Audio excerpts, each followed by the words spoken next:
something that repeats over and over again, and it happens right before the elections. 31 years. She waited 31 years to say this. Again, you know how it is. My attorneys have been working around the clock. They are a bit nervous about some things that I say. Jesus, you have to be careful. It's a live stream. Some things you cannot take back. But yeah, you really have to take things on a case-to-case basis with a grain of salt. Thanks to Greg Price, we have this. The liar in this story claims that she went on a walk with Epstein in 1993 by his Upper East Side home when he took her to see Trump. But there's only one problem, which is that Epstein didn't move there until 1996. Okay, that we see that on Wikipedia, and there are four sources of that, so it would be really hard to change. So we already see the first holes in that story. And why is this so badly? All right, it's my fault. Sharon Farage, the new Trump hoax from 1993 is such garbage. Even CNN, Axios, CBS, and Bloomberg pass on it. Total nonsense. That's important. This is like something that sparks from a tabloid, and this is what I'm saying, that outlets like CNN or CBS or Bloomberg, they must have run the numbers, and that's why Anderson Cooper skewer Kamala on that town hall, because they want to retain some kind of credibility, because they have seen the writing on the wall, and the Trump's landslide is coming. So wait a second. I don't have. Okay. Damon Aimani. A week ago, Chuck Schumer was sitting next to Hitler, laughing at his jokes and having a good time. Yeah, this is how you see that. This is what's going on. This campaign against Trump. But let's see the video itself of the lady who claims that she was groped by Trump. I'm going to be careful about this anyway. I'm going to give general observations and not going to do body language analysis per se. It depends. For example, it's not the same if Adele is in an interview. Okay, that's something that I can do on the fly, or Kamala Harris at town hall. But when someone talks about this sort of accusations, I never do a live analysis for obvious reasons. I want to take my time with that. It's not something that you can joke about. It's not something that you can add much satire to it. It's something that in many instances it's something that happens, of course. So it is a completely different beast. Even so, we're going to look at her. I'm going to try to point out her any body language clues that I spot. I grew up in rural Pennsylvania, and my senior year of high school, I was discovered at the mall, because where else were we all hanging out in the late 80s? Okay, something that I just don't understand. It is my first observation, is why the quality of the video is so bad. And I mean, it's really bad. It was like recorded with a Nokia. Why? Any mobile phone nowadays records much better video than this. And you would say, why are you making that observation? Well, because it's strange, and it's not because the video has a lot of bad quality, because you see that the logo of The Guardian is really sharp. So it's not the video itself, but the footage of Stacey Williams, in this case, is the name of the lady who is having these claims against Trump. Why the video has so bad quality? So it must have been recorded with a webcam. So it was. All right, this is something that I noticed. Yeah, this was a online call, maybe Zoom. I think it's Zoom, the one who has these little names on the corner. I don't use Zoom that much, by the way. In fact, I almost never use Zoom. I'm going to test the Zoom a bit later to see if it works. But again, everybody has more decent webcam. If you want to go with a story, with an actual story, why don't you tell people to record this with a mobile phone? It's a bit strange. It's a bit strange in many ways. And if this was, that's the thing, if this was legit, if this was a legit story, man, I would pay a small crew to travel to wherever this lady is, to record an actual interview and do things properly, not record through some crappy webcam or whatever she has, and with that crappy audio as well. By a former model, and that led me to New York and Europe and a long, lucrative career as a model.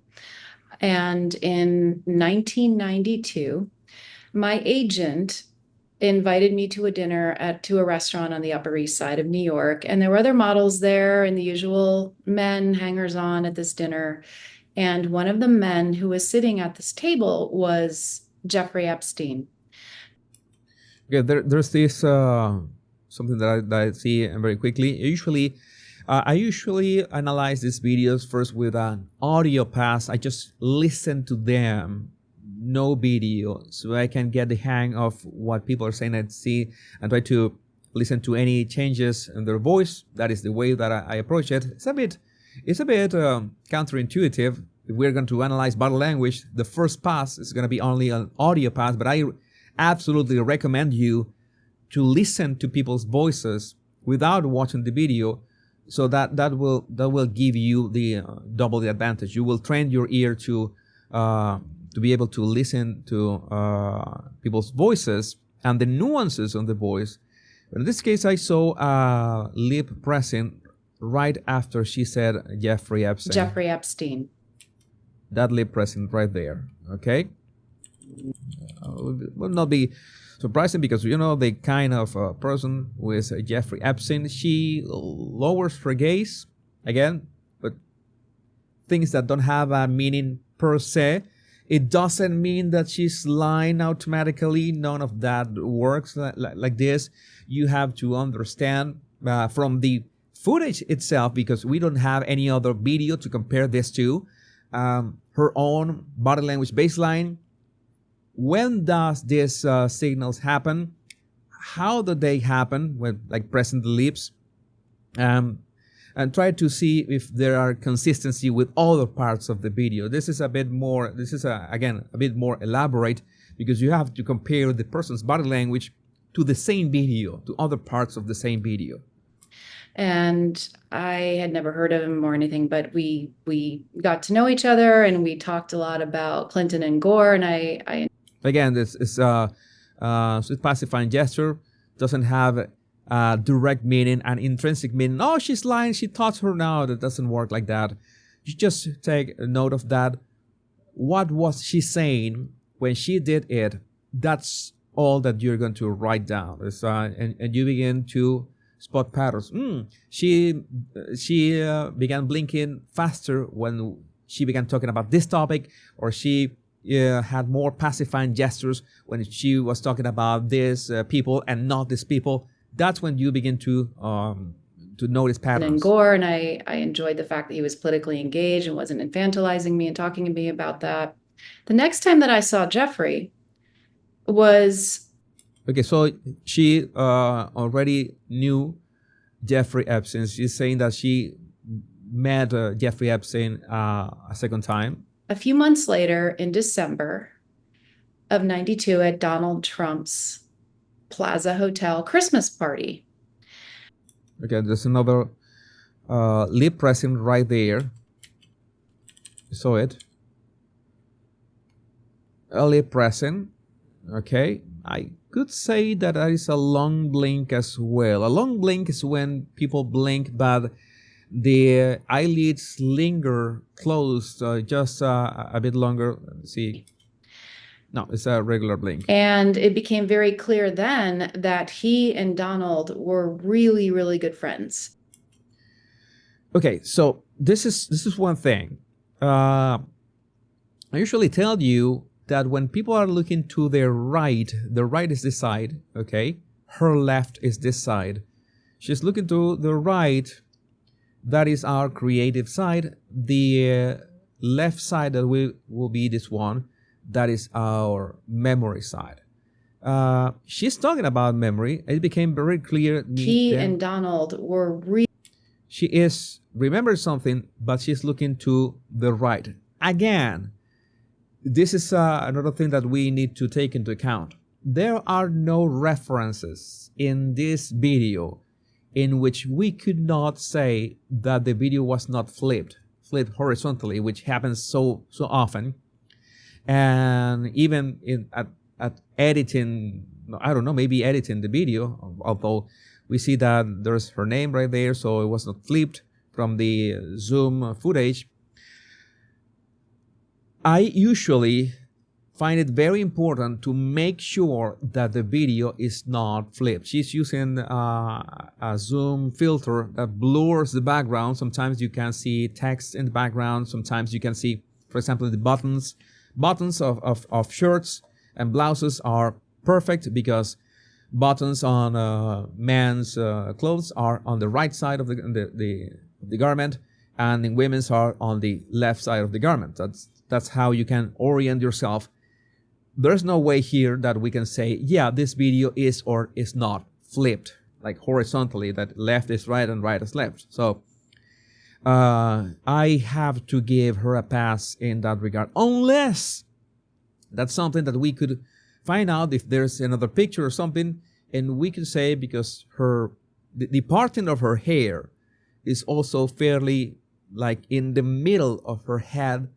So it's also a bit difficult because if her parting is always in one side and we see reference photos or recent reference photos, then we can determine if this is or not is flipped.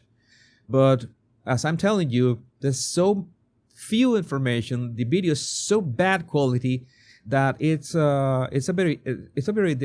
difficult to have some actual bearings here. That he and Donald were really, really good friends and spent a lot of time together. There was one eyebrow raise here, and then she swallowed. Really good friends and spent a lot of eyebrow raise, spend a lot of time together. That's the kind of things that I would make an annotation. Okay, that time frame, eyebrow raise, and then time swallow. Together.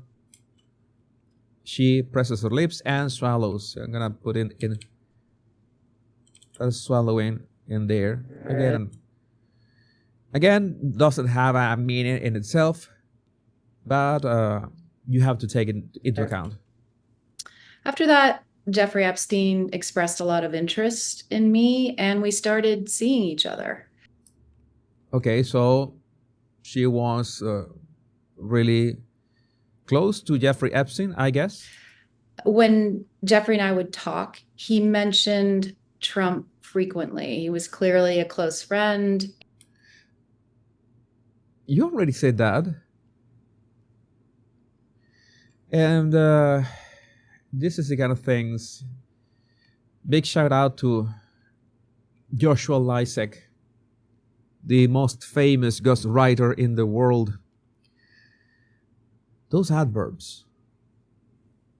Clearly. He was clearly a close friend. It was clearly, she used that word before, right? She used that word before.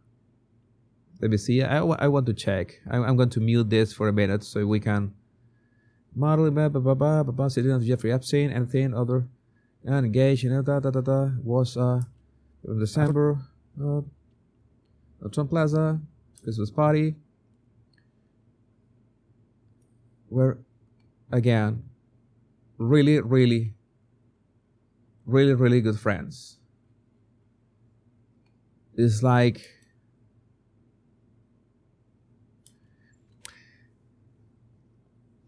again, this is the first time I see this clip. I have not analyzed this. This is kind of things that I would write down.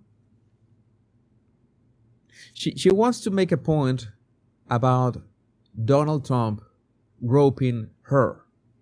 Right? We are right on that. That is the accusation.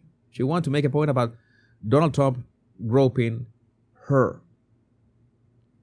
That is the action that has to be exposed. You understand? No, that she has to make the reference to that. The details should be about that, the event, how that happened. Maybe it happened at the Trump Tower. Maybe it happened at, I don't know what she's going to say about Trump Plaza, whatever. The fact that she's making is making it so important that Donald Trump was really, really close to Jeffrey Epstein. And she says it twice with adverbs that are absolutely not needed. Like, just to add emphasis, it feels forced. It feels like, does it make the groping, the alleged groping, better or worse? Is this a thing to, so you got to tell your recollection of events, what happened with Donald Trump, or you want to, people to relate Donald Trump to Jeffrey Epstein in some way, twice so far, with, let's say, not that confident body language and adverbs that don't add much to what you're saying. So are just questions. These are the questions that I make myself. Again, when I publish a curated analysis, that takes me time because I watch the videos many times and I come up with these questions and I try to imagine, I try to put myself in the skin of the person. If I was trying to make a point about what this person did to me, what is important here? What is important is the action itself, the action of groping. I felt invaded. I felt assaulted, abused with this. That would be the important thing. Not that the person was really good friends with Jeffrey Epstein. Clearly good friends with Jeffrey Epstein. Supposedly the action is bad in itself. Like mentioning the friendship with Jeffrey Epstein is something superficial, something that, I don't know. That is my point of view. I'm trying to imagine. Oh yeah, I know that many people are going to say, Jesus, people process things differently. Yeah, but 31 years have passed. 31 years. I think that she has had enough time to process a groping. But I'm not saying something that is out of the ordinary. Okay, something, okay, allegedly happened, but the way the person recollects the events and what they emphasize is important. All right, how much time do they spend on what happened, and how much time they spend making that person look bad for other things that are not the action in itself. I hope that you are following me. Again, I'm thinking out loud. This can be a bit complicated at times, but I hope that you're following. After that, Jeffrey Epstein. Okay, we saw this. Late winter, early spring of 93. I was on a walk with Jeffrey from his brownstone on the Upper East Side. Okay, one thing I was on a walk with Jeffrey. Another eyebrow raised. That eyebrow raised when she said that she was walking with Jeffrey Epstein. Walk with Jeffrey from his brownstone on the Upper East Side down Fifth Avenue, when Jeffrey looked at me and said, let's go stop by and see Trump. So another lip pressing in there. All right. Let's go and see Trump. But for no reason, right? And so we went to Trump Tower and... Okay, that was it. Jeffrey Epstein said, let's go see Trump. There was no reason. There's this contract, there's this thing that he wants to talk to you. she would remember those details. Of course, it's like, well, maybe you could say, well, Jesus, maybe she's got problems. Remember the details, but and then we have that the contradiction. Either she remembers or she doesn't. Okay, that's why I tell you during an interrogation, you ask questions. And you have to pay a lot of attention, not only at body language, but what do people put more weight, more emphasis on? I went up the elevator, and moments later, Trump was greeting us, and he pulled me into him and started groping me. He put his hands all over my breasts,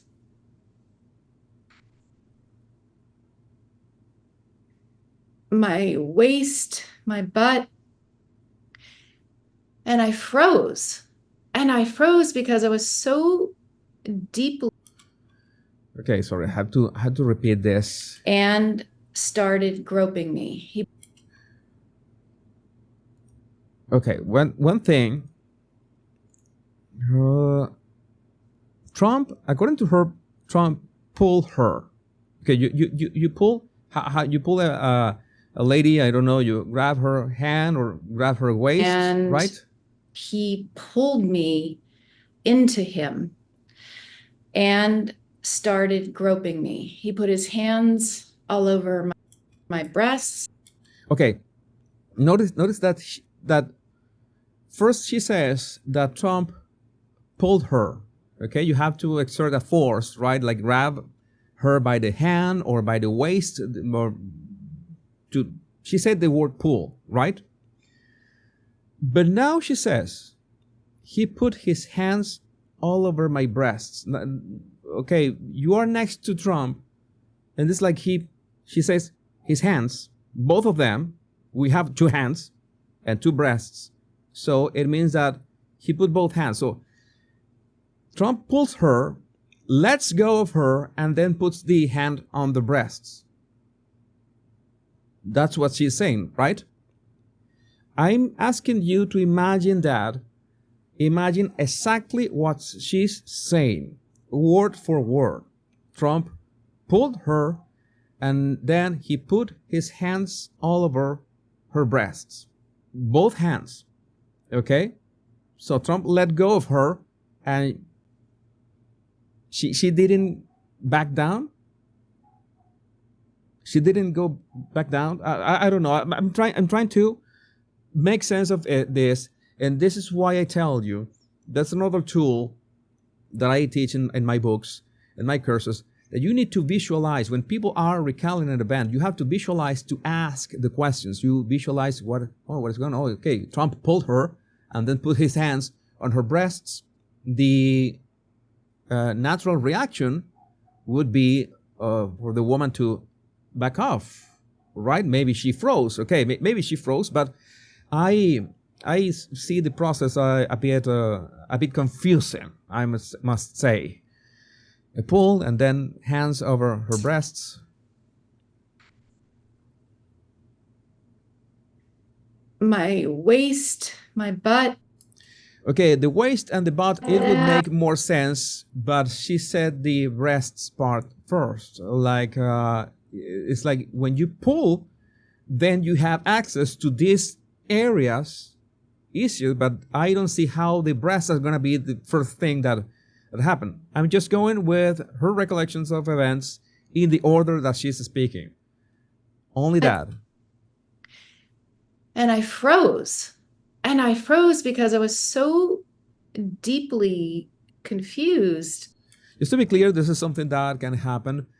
Something is happening, and a woman, sometimes a man, of course, anybody can freeze because you're not processing what is going on. This is something that can happen. About what was happening, because the hands were moving all over me, yet these two men were like smiling at one another and continuing on in their conversation. Continuing their conversation. Wait a minute. Didn't she say that just as the elevator doors opened, that Trump pulled her and began groping her, there was no conversation. She said that.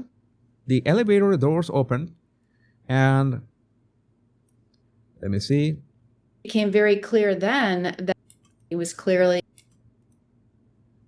Wait a second. he and Donald were, Oh, notice that she said that 3 times. became very clear then that he and Donald were really, really good. Okay, no, it was twice. I'm sorry. Okay, Brownstown. I went way too far back, but I wanted to really see the picture of the scene. Said, you know, let's go stop by and see Trump. No reason whatsoever. And so we went to Trump Tower and went up the elevator. Went up the elevator. And moments later, Trump was greeting us. And he pulled me. Yeah. That right away. What conversation are you talking about? One another and continuing on in their conversation. Which conversation? You had just gotten out of the elevator and Trump pulled you. There was no conversation. And what were they talking about? Smiling at each other? Oh my God. Oh my God. Jeffrey and I left. Okay, that's it. We don't know what they were talking about. It would have been helpful to know what were they talking about. Maybe she doesn't remember. And I got into the elevator with him, and I felt this, like, he didn't look at me, he didn't speak to me, and I felt this like seething rage around him. His whole energy shifted. And when we got down to the sidewalk, he looked at me and started just berating me. Okay. He kept saying, why did you let him do that? Why did you let him put his hands all over you? What? And he made me feel so disgusting. Wait a second. Wait a second. I don't get it. Not now. She is saying that Jeffrey Epstein. She's saying that Jeffrey Epstein was upset of what Donald Trump did, and she let him do it. And Jeffrey was just right by their side, smiling at Trump and having a conversation with Trump like nothing had happened. Like if Jeffrey Epstein if she claims that he was upset of what happened, he couldn't say anything while it was happening. What the F? And I remember at that moment being so utterly confused. We are so utterly confused right now. Number one, I thought, well, yeah, why did I let him do that? And then I was confused because, well, but why is Jeffrey mad? Because he's the one that took me up there. Now you understand why even CNN is staying out of this, away from this. And I was also confused because I was someone who really prided myself as being sort of one of the tough models who was problematic because I fought back against the predators in the industry. Wait a second. Okay, we have to. This is a problem that this is not an interrogation or an interview, in which I would immediately say, okay, right, but you had that fame. How exactly did you fight the predators in your industry? How did you earn that reputation? That is the question that I would ask if this was an interrogation. It is not an interrogation. It's just an analysis. I was also confused because I was someone who really prided myself as being sort of one of the tough models who was problematic because I fought back against the predators in the industry. How exactly did you fight back? This is a question. What are we talking about? Were you an activist? Were you? I don't know. How did you do that? It's generally you think you fought back the predators in the industry. How exactly did that happen? How did you reach that conclusion? I am not judging. I am not saying it was not true. I just want to know what led you to believe that you were one of the tough ones. Yeah, that's easy. So I just want to understand your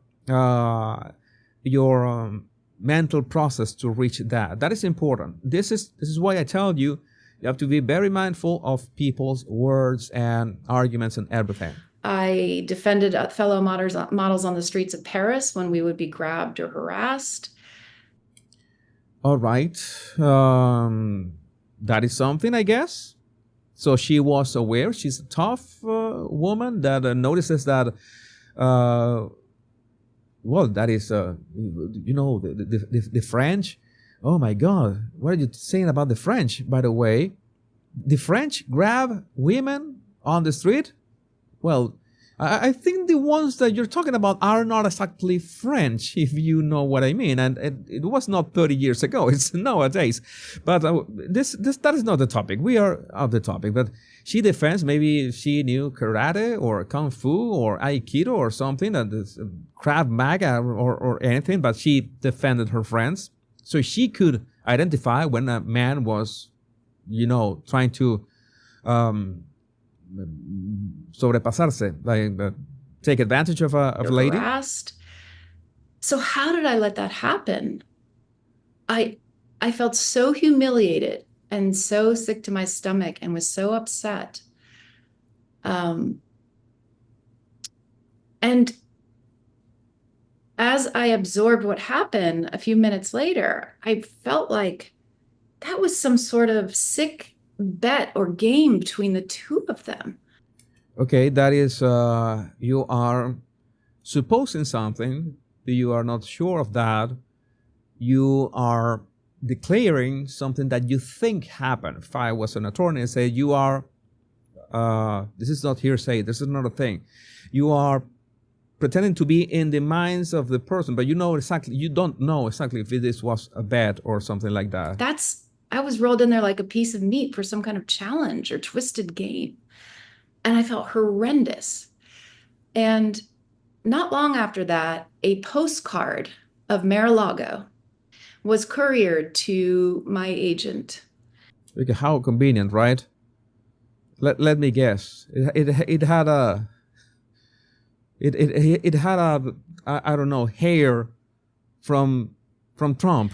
And there was a personal message on the back from Donald Trump. I still have that postcard, and it makes me sick to look at it. And it takes me back to that feeling of confusion and being frozen and humiliated. Then why do you still have that postcard? If something brings you confusion and you feel humiliated every time you think of that postcard, every time you think about that, why did you keep the postcard? We want to see the postcard. I don't know if the Guardian or the Daily Mail published it. I guess they did, right? If she said that, if she says that she's got a postcard, I don't know. Maybe we can look for it right now. If you in the comments, please, just confirm to me that they published the postcard. I didn't see it anywhere in the internet. It takes me back to that feeling of confusion and being frozen and humiliated. Are you a masochist? Why do you keep the postcard? Why did you keep the postcard in the first place? And that is why I am here tonight. I figured it was time to share this.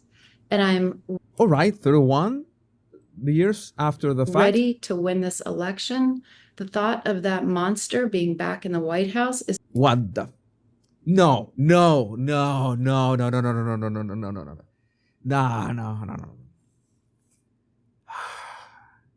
You could have saved us a ton of time if you started with that.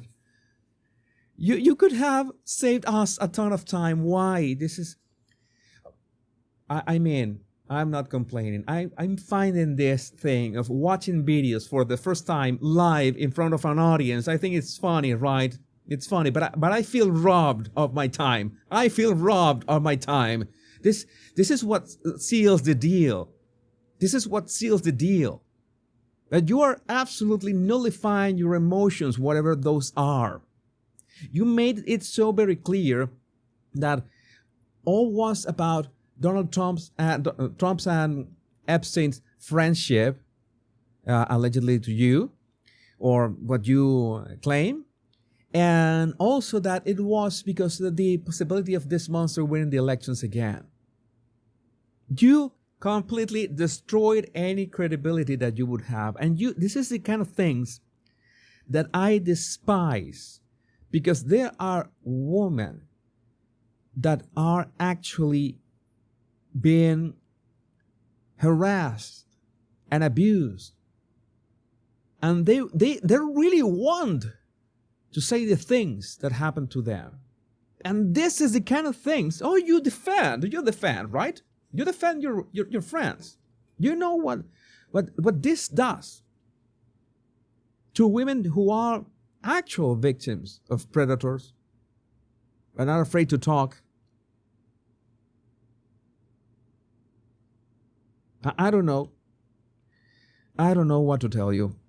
This was, I don't know how can this be worse. And I'm ready to win this election. The thought of that monster being back in the White House is my absolute worst nightmare. All right. Not the fact that he groped you 31 years ago. No. But winning the election for a second time. Weren't you worried? Why weren't you worried back in 2016? Why weren't you worried in 2020? Oh, it's because maybe the polls right now say that he's actually going to win? That this is the real deal? Because remember that in 2016, he had a 1% against Hillary's 99% of winning. My God. I can't believe this. So thank you very much for including me in this remarkable group of women. Seriously, I'm honored. What was the remarkable group of women? I didn't get it. I really did not get it. Oh my God. Let's try to review all the things here at the same time. You have to listen to people when you ask the questions, and you need to measure how much weight do they put on every topic, on every angle. What is, in this case, she wanted to talk about what Donald Trump said to her. And this video, I'm going to tell you how long is this video. This video is, let's see, is 5 minutes long. She took 5 minutes, and the actual description of what happened took less than what? 20 seconds, 30 seconds tops? I think it was 20 seconds. That's it. And the description was so vague, and the description was so strange that I don't know what to tell you. Again, I tried to be careful with this kind of topics. But when I begin to see that you put so much emphasis with those bad verbs into describing a situation, when you find you end your remarks with, I am afraid of him, why would you care? Why would you keep a postcard that makes you feel bad?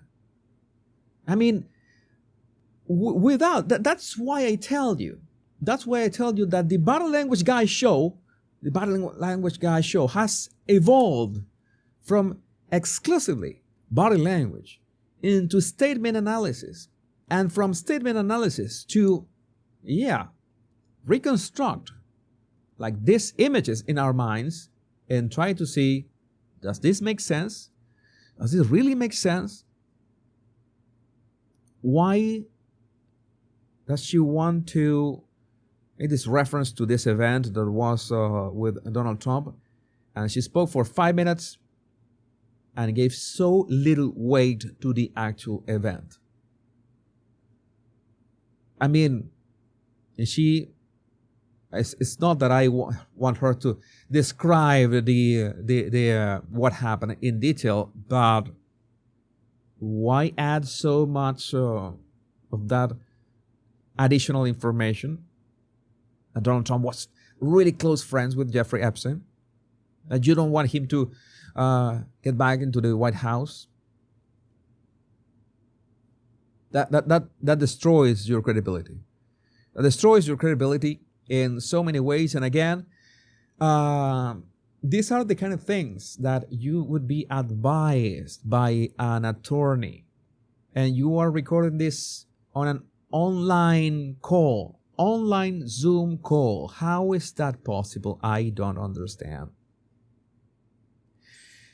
But again, I would like to know what you think about this in the comments. My body language buddies, remember to download my 100 body language tips right in the description of this video, and you will be subscribed to my email list as well. More important is that you can also find my book, Body Language in 40 Days, in which you will be able to analyze not only other people's body language, but control your own body language and maybe be more convincing when you need to be convincing, if you know what I mean. But yeah, it would help you both ways, but especially being able to persuade people so you can reach a win-win situations in the best way. Reading people, controlling your own body language, having the best of both worlds. Get my book with the link in the description of this video.